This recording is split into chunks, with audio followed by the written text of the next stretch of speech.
লাইফে কি যে করব কোনো দিশাই পাচ্ছি না। পৃথু বলো, তোমার প্ল্যান কি? আমার প্ল্যান তো ফিক্সড। স্টুডেন্ট ভিসায় আমেরিকা যাব, তারপর এখানে একটা জব ম্যানেজ করব, তারপর গ্রিন কার্ডের অ্যাপ্লাই করব আর এখানে সেটেল হয়ে যাব। থামো, হয়েছে, বহুত হয়েছে। যা প্ল্যান করছো কিছুই হবে না, এখানেই ভুলে যাও। সে কি? কেন?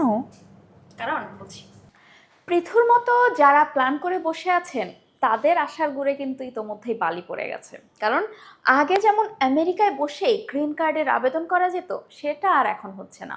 নতুন সিদ্ধান্ত নিয়েছে মার্কিন প্রশাসন। তারা বলছে যুক্তরাষ্ট্রে অস্থায়ী ভিসা নিয়ে যাওয়া বিদেশি নাগরিকদের স্থায়ীভাবে বসবাসের বা গ্রিন কার্ডের আবেদন করতে হলে আগে নিজ দেশে ফিরে যেতে হবে। এই নীতির উদ্দেশ্য গ্রিন কার্ডের আবেদনগুলো যেন অভিবাসনের স্বাভাবিক ও নির্ধারিত প্রক্রিয়া মেনে সম্পন্ন হয় সেটা নিশ্চিত করা। বর্তমান প্রেসিডেন্ট ডোনাল্ড ট্রাম্প প্রশাসন বলছে বিদেশি নাগরিকদের যুক্তরাষ্ট্রে অবস্থান করে সেখানকার আইনি ফাঁকফোকর কাজে লাগানো ঠেকাতেই এই উদ্যোগ। 22শে মে মার্কিন নাগরিকত্ব ও অভিবাসন সেবা বিভাগ এই নতুন নির্দেশনা জারি করেছে। সেখানে বলা হয়েছে যুক্তরাষ্ট্রের ভেতরে থেকে স্থায়ীভাবে বসবাসের মর্যাদা পরিবর্তন বা অ্যাডজাস্টমেন্ট অব স্ট্যাটাস কোনো স্বয়ংক্রিয় অধিকার নয়, বরং এটি কর্তৃপক্ষের বিশেষ বিবেচনার বিষয়। যুক্তরাষ্ট্রের ডিপার্টমেন্ট অব হোমল্যান্ড সিকিউরিটি জানাচ্ছে এই নীতি মার্কিন অভিবাসন ব্যবস্থাকে আইনি ফাঁকফোকরের সুবিধা নেওয়ার সুযোগ না দিয়ে আইন অনুযায়ী কাজ করতে সহায়তা করবে।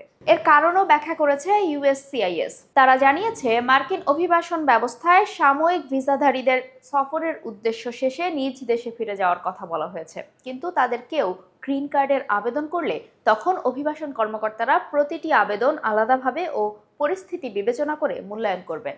ফলে গ্রিন কার্ডের নতুন নিয়ম সবার জন্য ঢালাওভাবে কার্যকর করা হবে না।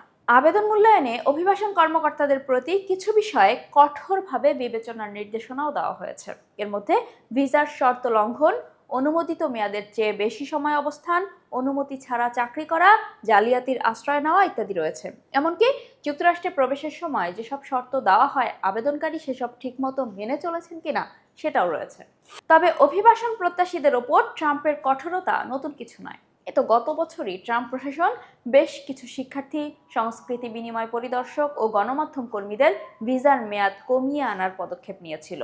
গত জানুয়ারিতে দ্বিতীয়বারের মতো প্রেসিডেন্ট ট্রাম্প ক্ষমতায় বসার পর এ পর্যন্ত 1 লাখেরও বেশি ভিসা বাতিল করা হয়েছে।